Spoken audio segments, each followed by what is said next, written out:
Peter Pan, that's what they call me. I promise that you'll never be lonely. Peter Pan, that's what they call me. Welcome back to another WrestleMania review here on YouTube. Well, it's only me, White Stoner, now. You don't see Thug Batman here anymore. My co-host, he had to leave. He has some personal business that he has to get back to. So I am here with something I've been wanting to review for a while. WrestleMania 7. It was held on March 24th, 1991 in the Los Angeles Sports Arena, Los Angeles, California.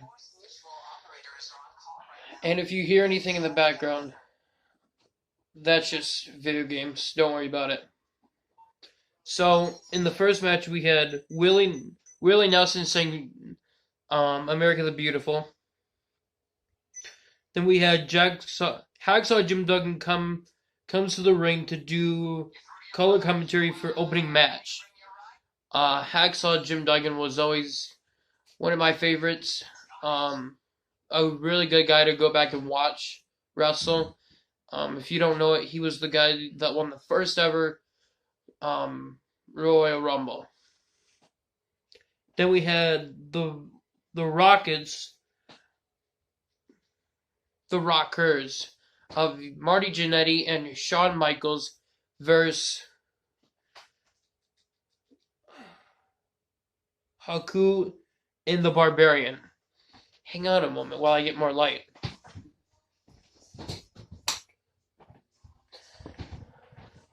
There you go, you can see me better now. So, the Rockers of Marty Jannetty and Shawn Michaels actually won this match. The match lasted 10 minutes and 33 seconds. It was a really decent opener for WrestleMania. Not one of the best, but it was worth watching. Then we had Gene Okerlund interviews Regis Philbin and Marla Maples and Alex Trebek. So, 3 game show hosts. This WrestleMania had a lot of celebrities in it. I feel like celebrities don't need to be involved with WrestleMania. It just needs to be the wrestlers themselves and the people that work behind stage and everything and do everything. We don't need famous people involved. Then we had Dino Brown with Jimmy Hart versus the Texas Tornado. And the Texas Tornado actually won. This is pretty much a squash match. It only lasted 3 minutes, 11 seconds. Not really a good match. Could have been better. Next, we had the British Bulldog versus the Warlord with the one and only Slick. That match was okay. I mean, I liked the British Bulldog, and I'm glad he won this match, even though it only lasted 8 minutes 15 seconds. It was really good. I honestly thought it could have gone maybe 10 minutes. Then we had the World Tag Team Championship match. The Hart Foundation versus the Nasty Boys with Jimmy Hart. And who won that match, you may ask? The Nasty Boys. Brian Knobbs and Jerry Sags actually were the 2 members of that team. They won the match. I think they won the titles. And that match was 12 minutes and 10 seconds. Then we had one of my favorite matches of this night. We had Jake the Snake Roberts versus the model Rick Martel in a blindfold match. That was actually a really good match. I enjoyed it. really, one reason why I go back and watch WrestleMania 7 is for that match. Jake Roberts actually won that match. It lasted 8 minutes and 34 seconds. Everything about that match, in my opinion, was really good. Then we had it. We had Superfly Jimmy Snuka versus the one and only Undertaker, making his WrestleMania debut with Paul Bearer. And this match was basically a squash match. I honestly thought it was going to go on longer, but it was 4 minutes and 20 seconds. Woohoo! Basically, this is where it all starts, where Undertaker becomes 1-0, and this is where the streak was born. The streak was born in Los Angeles, everyone. Then we had a retirement match. Macho King Randy Savage versus the Ultimate Warrior. This is kind of a sad match. This was a really good match. It had really good moves from both of them. The time of the match was really good. A little over 20 minutes. It was 20 minutes and 47 seconds. Really good. So we had the Ultimate Warrior defeating Macho King Randy Savage.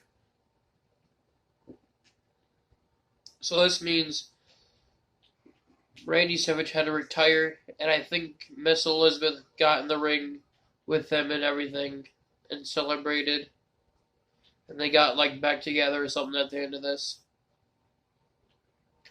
We had Regis Phillips backstage with Undertaker and Paul Bearer. Another fun little interview.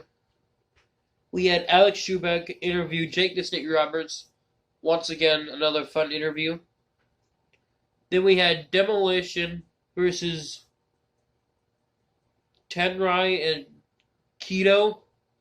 Two Japanese people I don't remember. Well, anyway,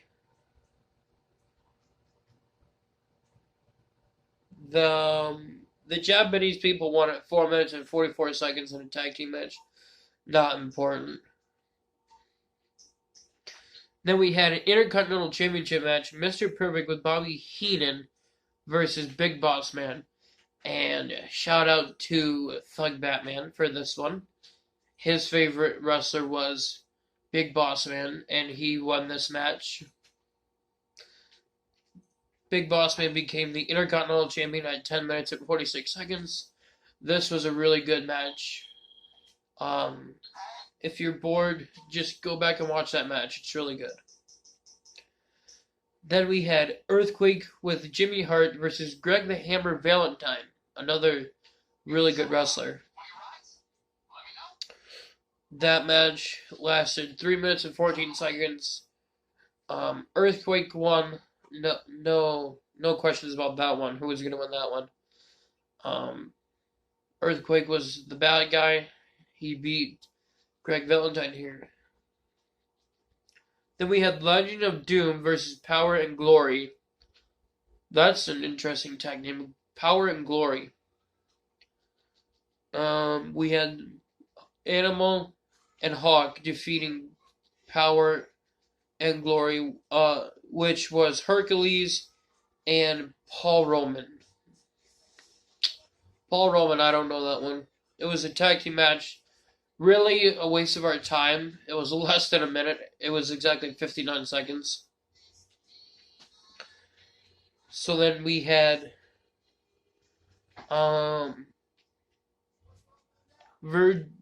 Virgil, I think that's his name, with Rowdy Piper versus the $1 Million Man Ted DiBiase. Everybody's got a price for the $1 Million Man. Virgil, I think that's his name. I'm not going to pronounce any of these names right until we get up into the more recent ones. So that was a singles match, and it only lasted 7 minutes 41 seconds. It wasn't the best. Then we had the Mountie Go look his theme song up. It's fucking horrible. I don't like this guy at all. Defeating Tito Santana. Come on. Tito Santana should have won that match. But the Mountie actually won with Jimmy Hart, defeating him in 1 minute and 21 seconds. Can you guess the main event? No, you can't. You're watching me. That was the WWE WWF Championship match, Sergeant Slaughter versus Hulk Hogan. And who won this match? That's right, Hulk Hogan won this match. This match lasted 20 minutes and 26 seconds. It was a really good match. Hogan was bleeding and everything. Just a really good match. So, this has been my WrestleMania review of WrestleMania 7. This has been White Stoner. Let me know what your favorite WrestleMania 7 match was. Please don't forget to subscribe, because there will be more WrestleMania reviews coming along. Don't forget to leave a like, because that tells me that you're watching my videos and you're showing me respect. White Stoner is out.